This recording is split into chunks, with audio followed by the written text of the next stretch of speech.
안녕하십니까. YBC 뉴스 이지은입니다. 지난 27일 브레인시티 사업 투자 방식과 관련해 평택시는 기자회견을 통해 새로운 사업자인 중흥토건을 단일 사업자로 발표했습니다. 이에 대해 시의회는 강하게 반발하고 있는데요. 지난 4일 열린 관담회에서는 브레인시티 사업자 변경과 관련 시의원들과 시 관계자들이 날선 공방을 벌였습니다.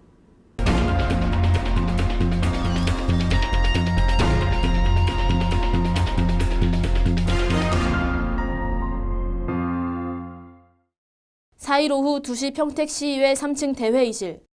팽팽한 긴장감 속에 배석한 시의원들의 날선 질타와 관계자들의 공방이 이어집니다.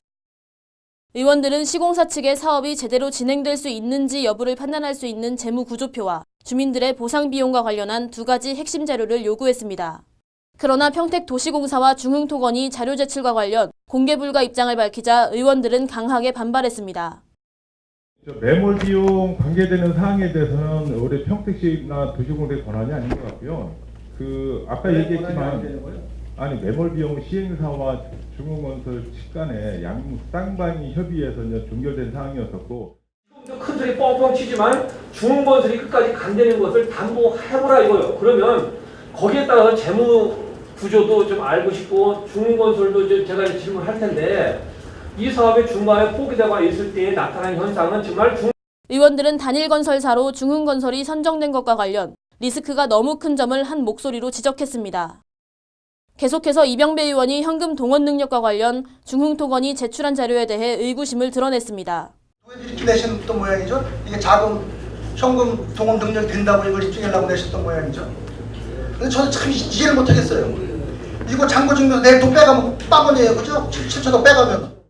이에 대해 도시공사 측은 중흥의 현금 유동성에 대한 자본금 상황은 도에서 실시한 회계법인과 변호인을 상대로 자문을 통해 사업 조달 여부에 대한 검토가 이루어졌기 때문에 문제성이 없다는 데 입장을 밝혔습니다.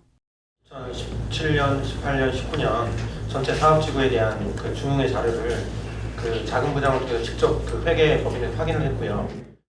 주민들의 토지 보상 비용에 관해서는 기존의 시행자였던 브레인시티 개발 주식회사가 주민들과 협상한 내용이 새로운 사업자에게 승계된 바가 없는 것이 드러나기도 했습니다. 이 밖에도 중흥의 부채율과 PF구도 변경 과정, 기존 사업 시행자 간의 이사회 회의록에 대한 의원들의 질의가 이어졌지만 명확한 답변을 내놓지 못하는 관계자들에 대해 의원들의 언성이 높아졌습니다. 시의회의 강한 반발에 부딪힌 공재강 시장은 경기도에서 사업 승인 결과가 나오면 이를 토대로 의원들에게 추가로 보고할 것을 약속하며 양해를 구했습니다. 이 브릿지 사업이 잘 가기 위한 아마 오늘 고견으로 받아들이고요. 경기도에서 조만간 나오면 승인 사항이 나오면 한 번 더 다시 한번 의원님들한테 아마 설명할 기회가 있지 않나 생각이 됩니다. 평택시의 수건 사업이기도 한 브레인시티 개발이 계속 난항을 겪고 있는 가운데 의원들 간의 소통에도 이견이 좁혀지지 않고 있는데요.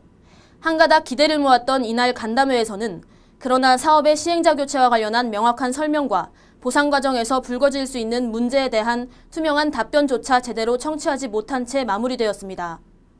일각에서는 만약 개발 사업이 실패로 돌아간다면 시 당국과 의회 모두 책임을 회피하기 어려울 것이라는 관측이 제기되고 있습니다. YBC 뉴스 이지은이었습니다. 시청해주셔서 감사합니다. 보이십니까?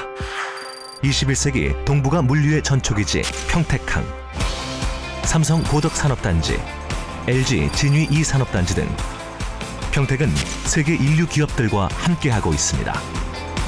새로운 기회와 놀라운 변화, 생활의 감동이 전해지는 즐거운 발걸음.